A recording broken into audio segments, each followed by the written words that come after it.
Welcome to the Tech and Accent podcast. Here you learn about being an expat, working abroad, technology, and more from non-native English speakers. Let's get into it. Welcome to another podcast episode.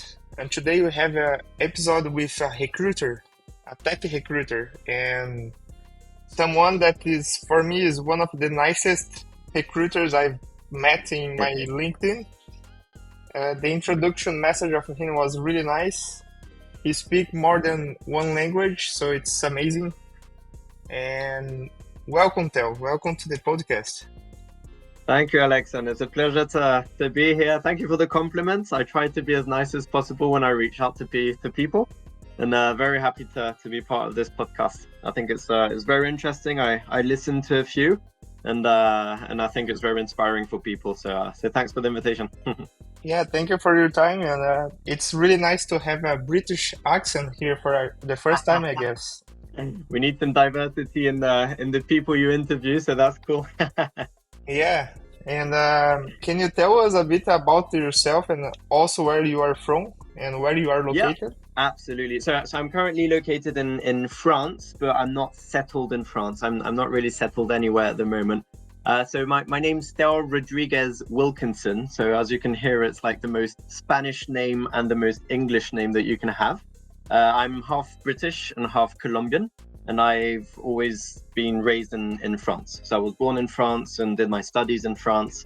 And so most recently I was in Montreal for 2 years, and I was working as a technical recruiter with Experis, which is part of Manpower Group. And so my goal is actually to continue as a technical recruiter, but as an independent business, not with a company. We'll see how that goes in the future. But so I'd like to specialize myself in blockchain and also in artificial intelligence. I think they're two very emerging, even exploding technologies. And I think there's lots of opportunity and also positive impact to seize there. And so right now I'm back from Montreal. I'm currently in France, in Toulouse, in the south of France, spending time with family, with some friends, and preparing my next adventures in Australia. I'll be there for 1 year as of September. So this is kind of a good time to spend some time with some loved ones, work on personal projects, and also prepare for the Australian adventure. So I'm offering some CV optimization services, interview preparation, and also some conversation in English, French, and Spanish, because I speak those three languages throughout the multicultural background. That's awesome. So you were born in France, right? Yeah, absolutely. In south of France, Toulouse, and always I was lucky enough, let's say, to do my studies in Toulouse, be selected in the universities that I wanted in Toulouse. And so I think that was also a good cost saving for university, and I didn't have to pay for accommodation in other places and stuff. So yeah, a pure French guy with English and Colombian background. Yeah, that's awesome. And here in Montreal, I don't know if you met a lot of people like you, but I met some, I would say, special people like you, because you have like two perfect languages, like French. No, you have three. So you're even more special. And I guess you don't have accent in any language, right? No, well, I mean, sometimes if I go to Colombia, some people have said, oh, you have like maybe an accent. It's just that I haven't lived in the country, so in Colombia or in England. So sometimes, you kind of miss the evolution of the language. But if not, I consider I have a native level. Podemos hablar español, we can speak in English, on peut parler en français, aucun souci. Oh, wow. Yeah, that's awesome. And so you're back to your hometown. So you didn't get there. Exactly. So I'm back in Toulouse right now. I arrived, I think, on the 1st of July. Today we are the 23rd of August. So yeah, just back to see family, back to see some friends, and also just to prepare those future adventures in Australia. I think it's something very exciting and very unsettling also. So I need to prepare a bit mentally and also physically, meaning packing, what am I going to be doing over there, etc., etc. So it's a good time to spend some time doing that. Oh, awesome. So usually I ask people about the place they are living, but you're not living in Australia for now. So let's talk about Toulouse. I think it's a really interesting city, and Yeah, I'm absolutely. curious about it. Okay, absolutely. I lived in France, most of my life, as I said. I was born here, and I studied here also. I did a MBA in Toulouse School of Management, which was the previous IAE, they call it, Institut en Administration des Entreprises. And so I had the opportunity to do some internships throughout university. So I lived in London for 3 months. Then I did an internship in Thailand for 3 months, which was absolutely amazing. And then I went back to Thailand to complete my MBA. So it was a double degree in international marketing. And so we did 6 months in Toulouse, 6 months in Thailand, and 6 months internship. And that was absolutely amazing experience. And so after that, I went to Montreal for 2 years, and now we're preparing for Australia. So, yeah, I mean, Oh, sorry, I cut you, but why did you leave no, Montreal? right. I think we have a delay. Why did I live in Montreal? That's a very good question. I think it's the same reason as Australia. It's quite far from France or from England, for example. And so I think before settling somewhere, I want to discover those places that are really far. And till I can, well, for the moment, I still can. I mean, I don't have a mortgage. I don't have kids yet. And I'm not saying you can't travel when you do have kids or a mortgage or stuff like that. But I think I'm just a bit more flexible at the moment to travel to those distant places for a long time also. So yeah, that's the kind of exciting side. Australia also, I've always felt connected to Australia, especially Melbourne. I honestly don't know why. I think it's just such a big place, very diverse, very unique, very challenging also. I'll be honest, I'm a bit scared of the spiders, snakes, sharks, crocodiles, jellyfish, all the dangerous things over there. So it's a bit getting out of your comfort zone. I think it will be fun. You've lived in different places also, if I'm not mistaken, no? In Norway, Spain also? No. Walmyr, that is my co-host. He lived in Norway and Amsterdam and Spain. I lived in Ireland and in Brazil, nice. of course, and now in Montreal. Yeah, nice one. What's the next country? Are you planning on staying in Montreal or? For now, yes, I have a Yeah.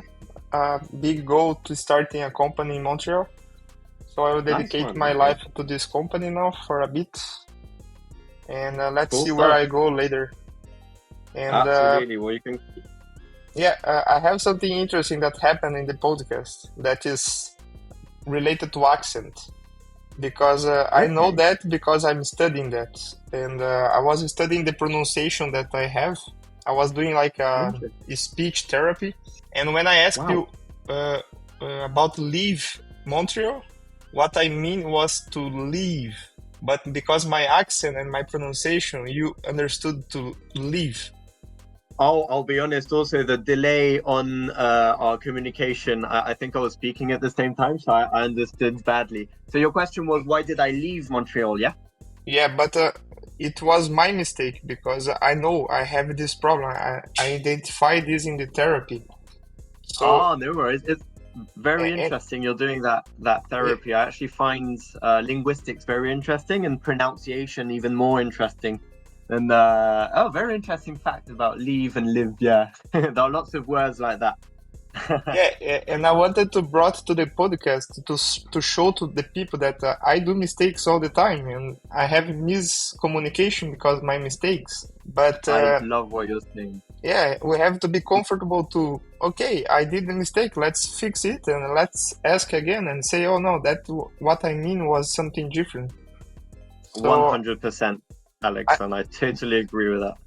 yeah, and I'm also curious, why did you leave? It was because the cold? That is one of the things I did find quite difficult, to be honest. But no, the reason I left is that Montreal had always been like a milestone for me. So I was there on a work and holiday visa, a permis vacances travail, how they call it. So it's a 2-year open work visa where I can work with any company and I can change company. But so I stayed 2 years with Experience. It was such an amazing experience. But yeah, I mean, the visa was finished and I didn't really see myself stay in Montreal. That was the case since day one. So, I mean, from the day I arrived in Montreal, I knew that I wasn't going to stay there for more than 2 years to be closer to family. And also, I mean, Montreal, I went there mainly to discover what Canada is like and what especially Quebec is like. And I absolutely loved it, but I knew that it wouldn't be somewhere I would settle all my life. So no hard feelings regarding Montreal. I absolutely loved it, but I just knew it was a 2-year period, and that then there would be some new adventures to come, including Australia. Yeah, that's awesome that you have no hard feelings, because a lot of people here, they have hard feelings with the cold. Yeah. Well, it was very hard, I'll be honest with you. But so I stayed there 2 years, meaning 2 winters. The first one was honestly really amazing because, I mean, in France or in the other countries I lived in, I never really experienced that type of cold. It's difficult to feel your ears fall off or can't feel your fingers anymore. But it is such a nice experience. I mean, going skiing, hiking in like snowy places, and I mean skiing was amazing in Mont Tremblant, very expensive but very amazing. And I mean, just seeing everything white and all of that, I mean, it's just a unique experience. But the second winter, that was a bit harder. And I think even the 2 winters that I was in Montreal, they weren't the worst that Montreal has experienced. I think we went to like -24 or -25, and that was already really freezing. But I think there have been some worse times, so I can't really complain. But a nice experience overall. Yeah, I'm happy for you. And how about we start talk about tech recruitment? Yeah, absolutely. What do you want to know more about the job in itself as a tech recruiter? So Yeah. I want us to teach the people that are listening how is the life of a recruiter and how they can improve with recruitment. So we can start to how is the life of a tech recruiter. Very interesting. If I could define that in one word, what would it be? I was going to say challenging, complex, but it's also very inspiring. I don't think I've got one word to describe it. I mean, it's initially I didn't even think I would be a recruiter. I thought that recruitment was just like administrative HR tasks like payroll, managing vacation, compliance, I mean, all those kind of things that I wasn't really attracted towards. But then when I arrived in Montreal, so I was looking for a job in sales, in tech sales. And so I started networking with people. I really wanted to connect with people and offer something valuable to them. And then someone from Experience reached out to me and said, "Hey, would you be interested in becoming a technical recruiter?" I didn't really know what it was, but she explained it really well and it sounded really interesting. So I just said, why not? I did the recruitment process, and in the end I had 2 opportunities. One with a higher paying sales opportunity, and another one with a more rewarding, I would say, or more interesting recruiting job. And I consider myself very curious, very interested in new things. So I went for the recruitment job, and if we should define it, it's like an ocean of knowledge and novelty. So you make new relationships, whether it's candidates or clients. You learn about new projects and new companies. You also learn about new technologies and the new trends. So right now, the trends I'm interested in are blockchain and AI, for example, but there's also virtual reality and including augmented reality and mixed reality, etc., etc. So yeah, it's very interesting. And I mean, the everyday life of a recruiter, it can be quite challenging. You do spend a lot of time, I mean, speaking on the phone with candidates, reviewing CVs and LinkedIn profiles. There's lots of scheduling also and preparing for interviews with hiring managers, client relationship, managing offers, resignations also. Sometimes you're surprised with that. Also layoffs, unfortunately, with the COVID pandemic. The decisions that were made during and after the pandemic also affected lots of layoffs. We saw quite a lot of that, so that was quite difficult to handle. But yeah, I mean, in other words, you're kind of the middleman between the client and the candidate, and you're doing everything you can to make both parties happy. I mean, that's how I see it. I don't think every recruiter sees it like that. But yeah, no, Yeah, it's a really interesting job. I think it's not every recruiter, because my question now is me in the other side. Sometimes I meet some recruiters and they are not nice as you are. Yeah, And I'm yeah. curious because it seems you're really happy by doing this. It's not the truth for everyone. So is there something that you think is frustrating for recruiters to have them like that sometimes? Well, there are. I'd say. Well, first of all, there's something frustrating with what you just said regarding the image that recruiters have in general. So the perceived image from the candidates and also from the companies, because some companies are quite reluctant to work with agencies. I do honestly consider myself really happy and grateful to be doing this job.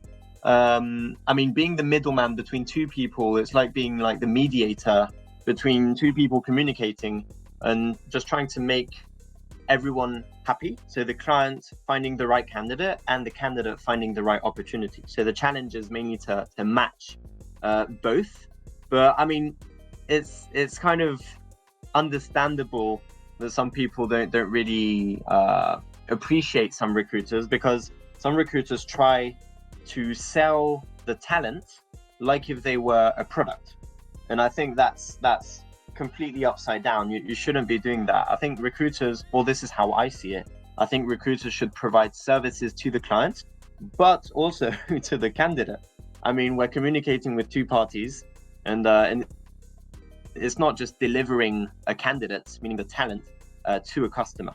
And I mean, it's true that the client is the one who pays, but most often it's also the candidates who recommend your good services. I mean, honestly, like what you're doing right now, and I really appreciate it, Alekson, that's kind of the rewards that you get by, I think, having strong values and positive values. And also, I mean, candidates often either become clients when they launch new businesses, or they recommend you for your good services. So I think, yeah, trust, communication, establishing a long-term relationship is something very important for recruiters, and not lots of recruiters actually do that. But listen, I'm quite happy, because it's a sort of competitive advantage that I can have on other recruiters, where people actually like working with me and I like working with them. So I'll leave the other recruiters do their bad work, and I'll continue doing mine. Yeah. What's your experience with some recruiters? Have you spoken with some bad ones? Well, some things you don't like, or things that you do appreciate with some recruiters? What I don't like is that exactly what you said, but I never thought about what you said. But it's so true. Like I see them, the ones that I don't appreciate, they treat me like a number, and it's really frustrating for me. So it's perfect what you said. I never thought about that, and I saw you treating me like a human. I don't know. I don't have my first email that you sent by the LinkedIn platform, but I think I remember you started talking Portuguese. Was it? Yeah, bom dia. So I love linguistics. So anytime I see someone from another culture, I go and check their LinkedIn profile. I try and see the languages that they speak. And so generally I try to speak in just the first introduction, to speak in the native language. So in Thai, sawadee kap, in Portuguese, bom dia. Just, I mean, different things that, one, makes it more personal, and two, it just makes it more fun. I mean, I'm interested in linguistics. People like speaking their own language, and I'm currently learning Italian. And so, I mean, anytime I speak with someone in Italian, I try to improve my Italian at the same time. It's a whole collaboration. Relationships is a collaboration, and I think that it's mutual. People bring each other things, and that is, I find it cool. Yeah, and this is what made me remember you as the nicest recruiter ever, because like, oh wow, is he Brazilian to speak in Portuguese?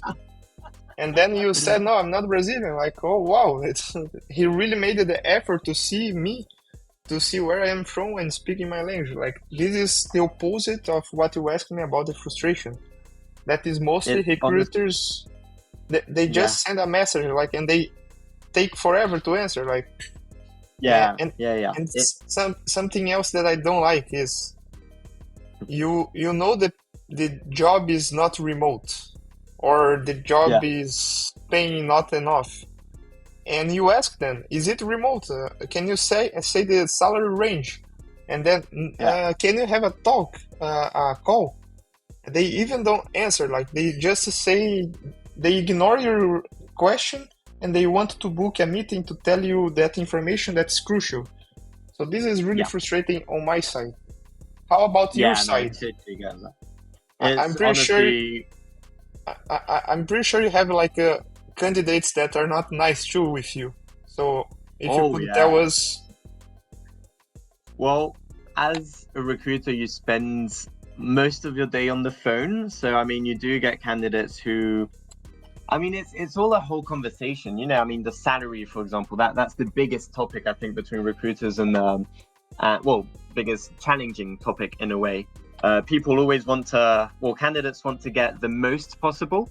So let's say you have a salary of 80K in Montreal, and of course you'd prefer to have 100K. So I mean, you'll always give the biggest of your range. But as a recruiter, also the candidate has to be in the client's budget. So sometimes you try to kind of get the best candidate at the best price, or I like to say the best value in a way, but without decreasing the value of the profile. And that's what a lot of recruiters do. They just try to get the lowest possible. I generally ask, what is your flexibility? So I always try to ask for a range that you expect. I generally ask, how much are you earning now, which is the base salary, but also the total package compensation, because that comes into account, of course. Some people don't have a package compensation as a consultant, for example, and some do. So, I mean, that makes a difference on the total package that you have. And yeah, I mean, it's supposed to be a discussion. I don't like the word negotiation, because negotiation means it's you against me. I'm trying to get the best out of this, and you're trying to get the best out of this. It's a conversation. Me as a recruiter, I'm the middleman between the client and the candidate, and I'm going to try and get you the best salary, but I'm also going to try and get the client the best candidate at the best price. Because I mean, recruitment is very competitive, and of course, if you've got big companies that are lowering the salaries of the candidates, well, the client is going to take the best candidate at the best price. Human resources, meaning the talent, are also an investment for the company. The reason you get paid your salary is what the company pays, but if they're paying that, is that you also generate more revenue than what your salary is worth. So, I mean, it's meant to be a whole conversation, but I can totally understand it's difficult on the candidate side also, especially with those recruiters that try and push you down. Yeah, I see the two sides of the coin here. Yeah, no, it's important to keep in mind those two sides. Mm-hmm. So talking about candidates now, can you tell people, like, what is the common mistakes that people are doing with you that they can improve? The mistakes that candidates do? Yes. What could that be? So first of all, the CV, I'd say. The CV is like the most important document that you have. I mean, if we did a ranking of the most important documents that you have in your life, there'd be, I guess, your passport, probably the birth certificate, the NAS, the social security number, and then I'd say there's your CV. I mean, it's your, how can we say that? It's your professional identity in a way. It's that piece of paper. It's a document that will open some doors for you to seize new opportunities, and especially manage to get better income, but also most importantly help you do, I mean, what you love and in the right environment. I mean, it's like if you want to buy a product and you see two different websites, one is incomplete, ugly, and the other one has lots of detailed information, it's well displayed. I mean, your choice can be made according to that. So it's the same with candidates. If there are two same candidates, but one with a bad CV and another one with an optimized CV, that makes a clear difference. So So something the candidates do make mistakes on is underestimate the importance of the CV. And I think it's very important to think about that. I've seen lots of amazing candidates with very bad CVs, and also on the contrary, lots of candidates that are not qualified for a role, but they managed to make their CV very amazing to make it even more appealing. So I think that's very important. Another thing I'm thinking of is knowing your value and knowing how to communicate it. So, I mean, when you think of it, every professional brings value to a company. I mean, that's what we're paid for in a way. And the more value we bring, the more we should get paid in a way. So I think it's important to deeply analyze and understand what you bring as an individual, but also to the company. And so that's what you can display on the CV, and also something you can speak about during some interviews, just to be able to sell yourself better. I think that some people are amazing, but don't know how to sell themselves, because an interview in a way is like a sales pitch of yourself. So I think that is something that's underestimated also. I thought of another one. What was it? The fact of, or maybe the reluctancy to grow. So some people just think that they know it all already. So that can happen with some experts, for example, people that have 20 years of experience. And I mean, technology is constantly evolving, and some people just satisfy themselves and are convinced that their skills are the best, and so they don't continue to learn or to grow, to upskill, and so this can actually have a big impact on your profile. And I think some people just rely on the skills and knowledge they already have. I always recommend people to just continue learning. I love the word lifelong learner. I consider myself like that, and I think it's very important just to be open, to be curious, explore what the future is going to look like, and try and learn the skills of the future. That's something that can make you very competitive on the job market.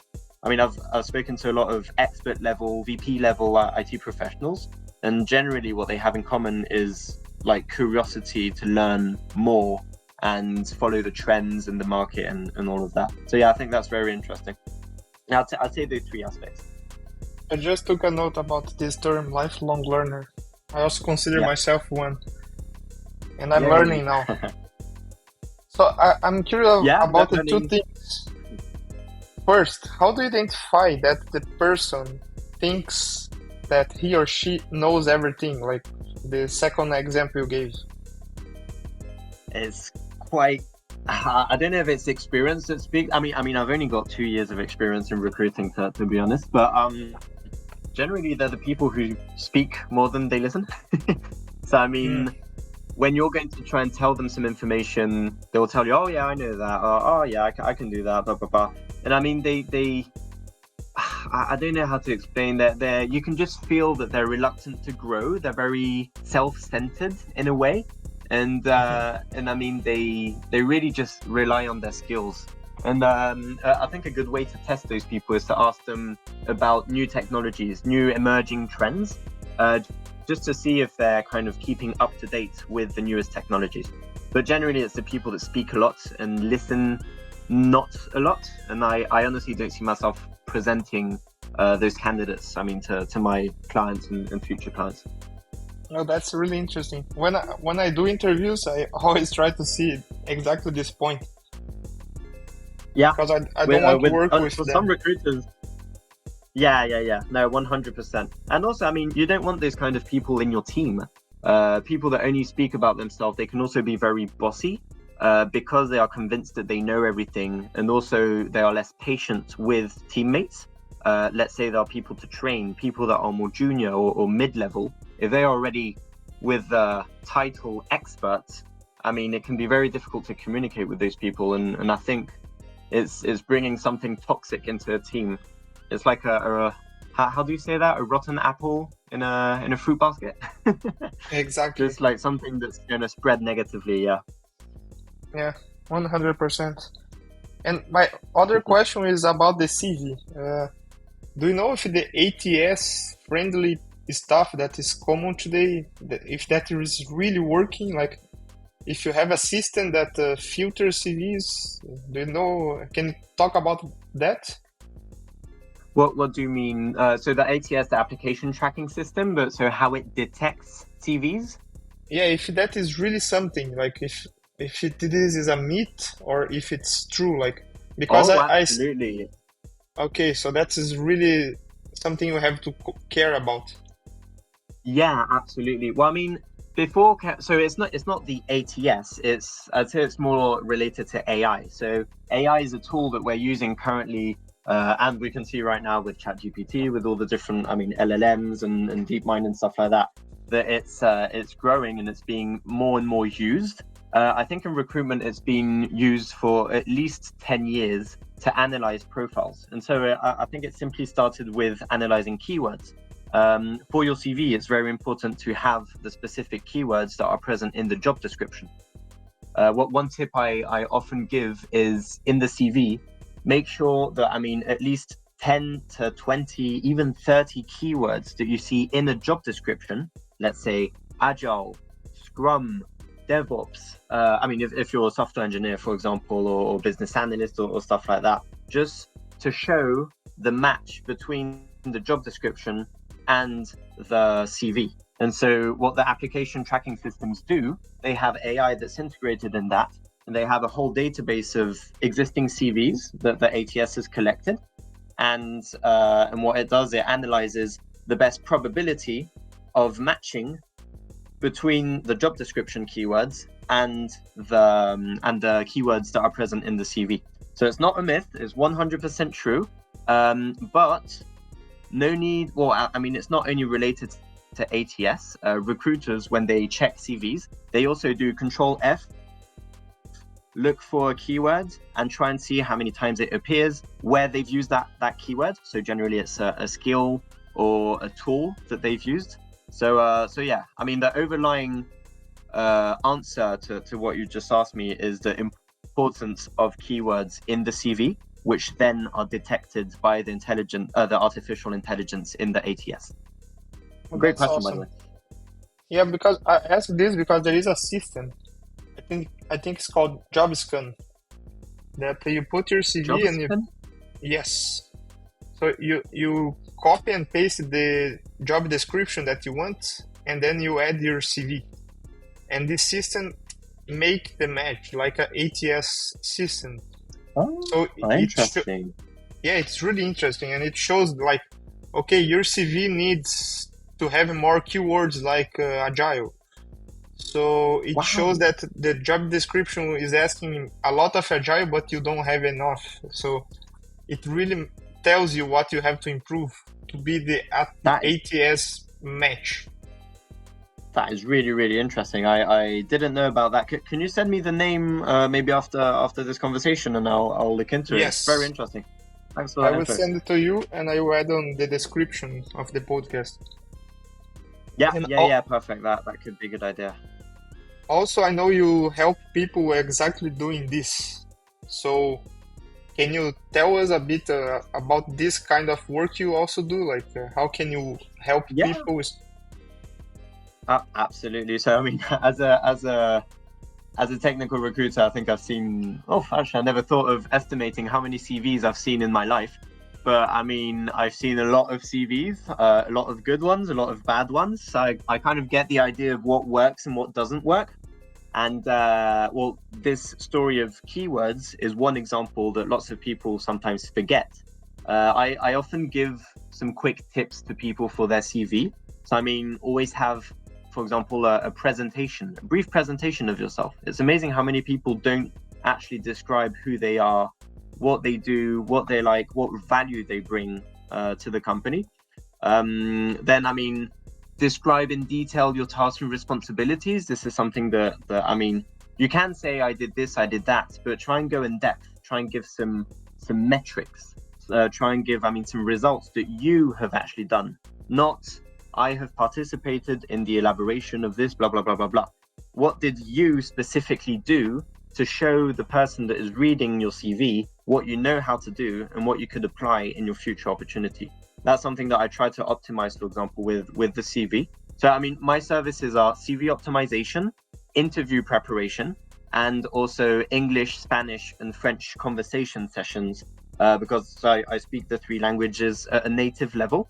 And you were speaking of accents just now, but I think that speaking the three languages helps me explain a bit better how something is pronounced compared to another language, which is actually quite interesting.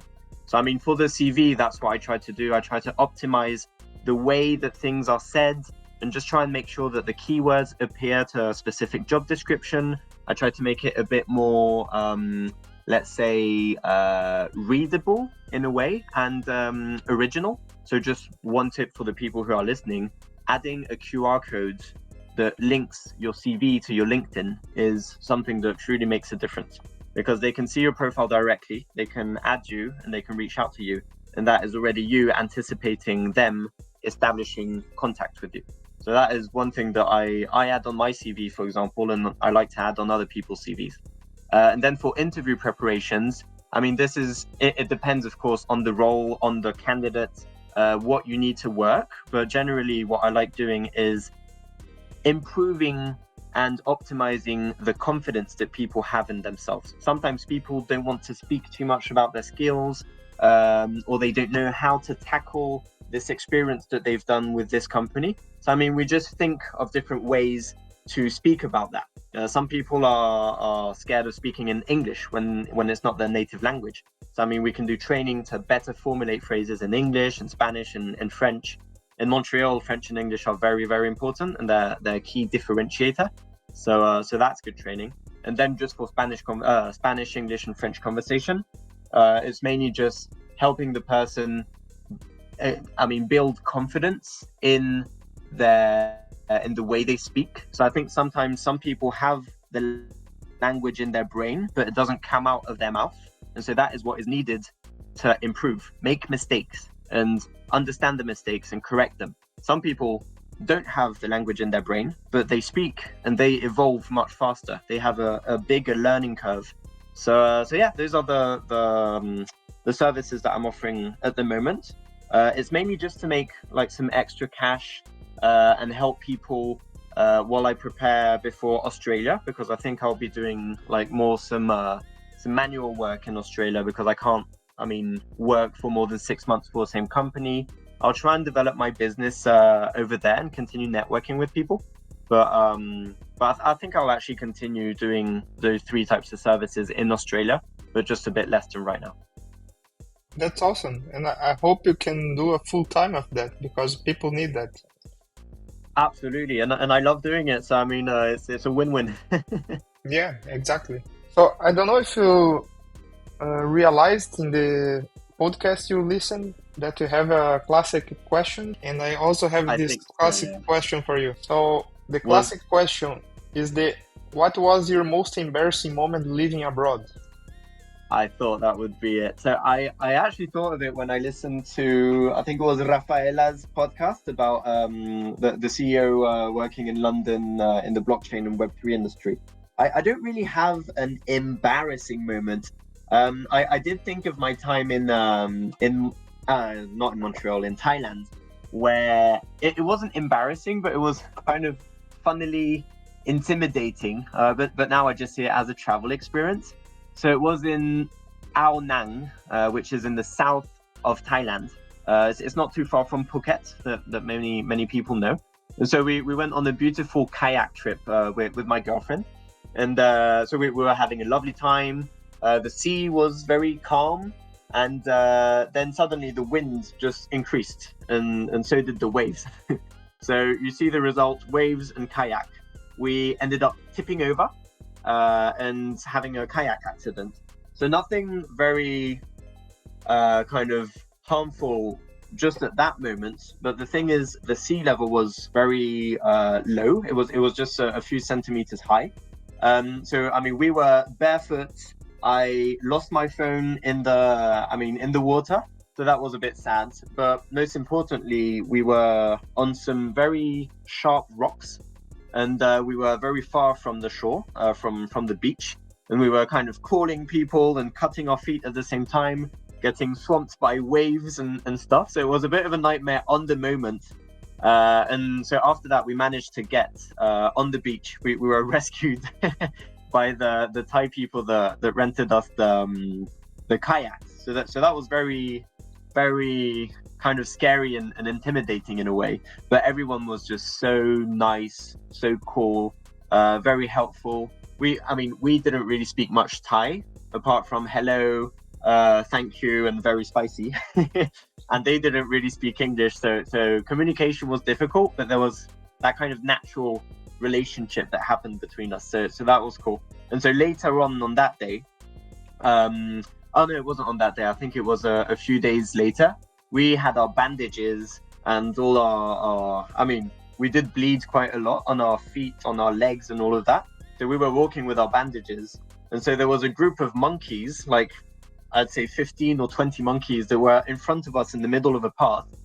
And so there we were like, oh, what should we do? Because they were very intimidating. It's like seeing a gang of people waiting for you in a dark street, and you're like, oof, what should I do? So we turned back and didn't risk it. And then just a few minutes later, even just a few meters later, do you see what a giant monitor lizard is? In French, they call it a varan. It's like less big than a Komodo dragon. And so there's that just appeared from nowhere, from under fence, and just like to us. And I was just so scary. I see the image again in my mind. And so that's just not embarrassing, but very intimidating. But when I think of it again, it's quite a fun story to tell. So I think that would correspond to my, between brackets, embarrassing moment abroad. That's awesome. Thanks for sharing that. And happy that everything was fine in the end. Yeah, me too. It was quite stressing on the moment. Yeah, so we're in August, almost September in 2024. So maybe this question should be if you have some goals for the end of the year and also for the next year. Yeah, 100%. I think that having goals is very important. It's also, part of evolution. If you don't really have goals, it's where are you heading? Or you are in the present moment if you don't really have goals. But it's good to have goals. I think I generally have personal goals and professional goals. The personal goal is Australia. So the objective is to work, earn some money, and earn money to be able to travel and discover Australia. So I'm going with my girlfriend, and we're starting in Melbourne. We're arriving on the 11th of September. So some people funnily tell me, 11th of September, is that a good day to fly? And I actually think it's a very good day to fly, because I'd expect the security to be much more secure in a way. But so we're going on the 11th of September to Melbourne, and then we're heading north towards Sydney, and then we'll just continue like that, the road trip, and we'll see how that goes, and discover all the adventures over there. And then professionally, I think I mentioned it a bit before. So my goal is to be an independent technical recruiter and specialized in blockchain and also in AI. So and I also have an interest in virtual reality, augmented reality, mixed reality, and also the metaverse. So you can see I'm interested in lots of different technologies. But I don't want to limit myself to those industries. I can do more general and general technical Web 2, also recruitment. But ideally, I'd like to specialize in that. I think it's some very interesting technologies, and we can see it right now that it's being used in lots of different domains. And I even think Rafaela in your last podcast, she mentioned a few kind of industries that this could be used. There's crypto. I think she mentioned smart contracts. She did speak about Web3 and also voting systems, I think. But then there's also supply chain, charity and donations. What were the other ones? Healthcare records, and lots of other different ones. Intellectual property also, when you think of art with NFTs, for example, and stuff like that.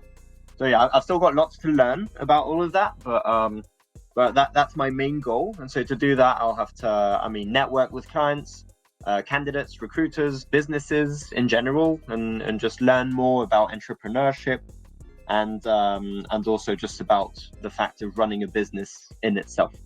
So, and anyone here interested in all of what I just said, just feel free to add me on LinkedIn. Happy to have a chat about all of that. What are awesome. some of your goals, Alekson? I see that you've been doing some videos on LinkedIn and stuff like that. Is that related to a goal in particular? Yeah, that's a good goal now, because I have 100 videos to do and I'm in the 8th one, so it's way longer ahead. And also I have a goal of getting the best body of my life that I want Nice to one. achieve with 35 years old. I'm 33 today. And Okay. the real goal is to be better at 35 than I was in my 20s. And I think I already Okay, achieved nice. that, but I want to Nice be even one. better. Yeah, You told me, I think you spoke about, was it CrossFit that you're doing? yeah, I do CrossFit, a lot of CrossFit, Nice one. and I this is my respect you. passion. That's very intense. It's really intense. But today, with experience, I can do less intensity and more intelligent, like train smart. Yeah. So It's like working, no? You work smarter, not harder. I think that's exactly. very important. I was doing the I just opposite thought before. about, you were doing what? Sorry, I interrupted. I was doing the opposite. I was doing harder than smart, and I was breaking Yeah. myself all the time. Yeah. Well, that's what you learn, and when you start working out smarter rather than harder, it's because you've worked harder rather than smarter in the past. Sometimes, yeah. Yeah, exactly. And taking I this just question you thought did. of one. Oh, sorry. Go ahead, please. Go ahead. Sorry, No, I think no. we do After have you. a big delay between the. I'll just go. Yeah. So there was one phrase that I quite liked, and I just thought of when you were speaking about goals, and it goes with the fact of planning goals. One of my leaders in Experis, when I was working in Montreal, he used to say that a goal without a plan is just a wish, and I just love that phrase. I think it's just so true, and that when you have goals, smart goals, so specific, measurable, achievable, relevant, and time bound, you also have to plan them in time. And so that's an example of what you're doing with 100 videos. Right now you're at the 8th video, but so you've planned ahead to manage to reach your goal. So well done for that. And I just wanted to share that phrase that I absolutely loved. Yeah, that's awesome. I also believe on that. And I should plan more. I'm living too much the present moment, and I should define better goals. I used to do all the time, all the goals Yeah. of my life. I still have it, but I'm having a break of let's live the present moment a bit. Yeah, it's important to go with the flow sometimes.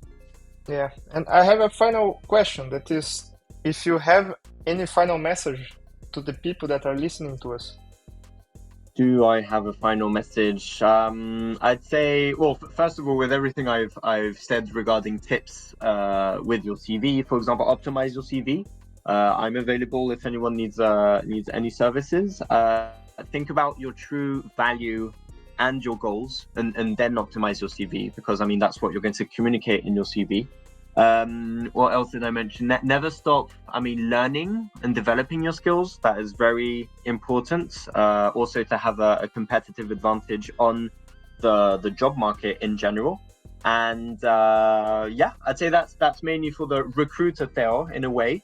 And if not, just me as an individual, I always share to people that it's important to be kind of open and curious. That goes with the fact of also never stop learning and developing new skills. I think there's just so much to discover in this world, especially I think, well, you and I travel quite a lot. I think lots of people that listen to this podcast like traveling, or at least like the international relationship and an international aspect of things. I think there's lots to discover. So be open, curious, and get out of your comfort zone to discover those things. And something I think that, well, maybe you understood that throughout my profile, but what I like and what I like to tell people is just spread love.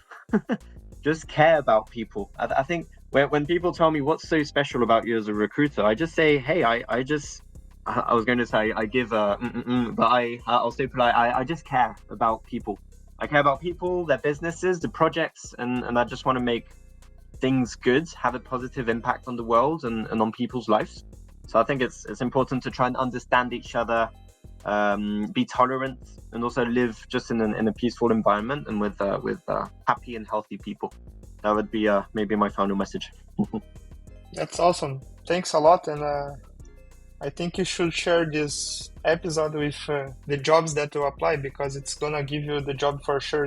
It's gonna show to people that this person is the best recruiter ever. As That's I said in the introduction. I so appreciate that, Alex. And you see, that's the reward as a recruiter. I mean, I'm not trying to be the best. I'm just trying to be a great recruiter.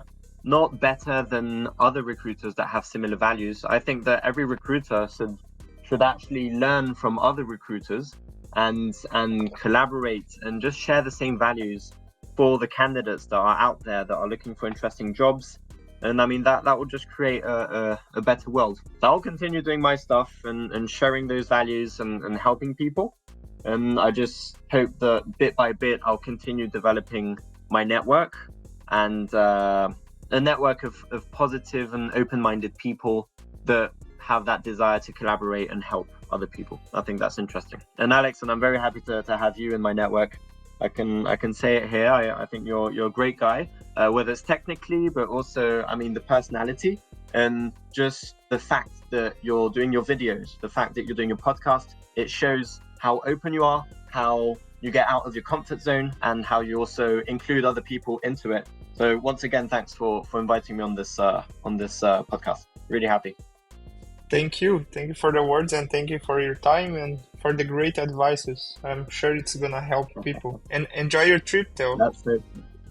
Thank you very much, Alekson. Let's stay in touch and speak to you soon, okay? Yeah, speak to you soon. Bye. Bye, take care. This podcast was edited by Ralf Carneiro.